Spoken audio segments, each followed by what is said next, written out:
Ano kaya tong tao na to? Bakit mahilig to sa milk ka? Mapaisip yung tao niyan eh. Marami yung magdududa sa inyo. Ano pa yan tong bakit milk tong tatawag tong?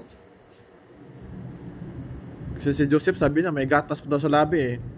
Natalsik daw sa labi eh. Hindi daw napunasan ng maayos ba? Kaya tuturuan ka na ng paano magboy gatas.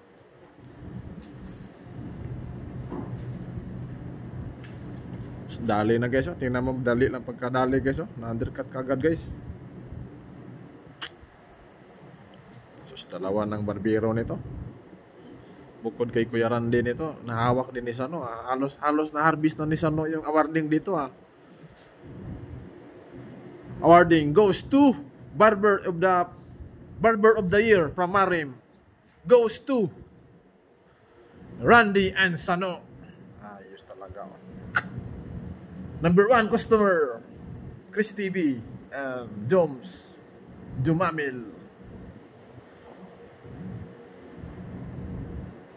Yan o. Ako, nalaman tuloy ng babae, Jumamil daw.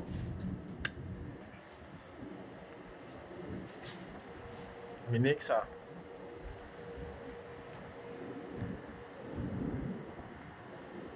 Yung sabi mong balde yon San,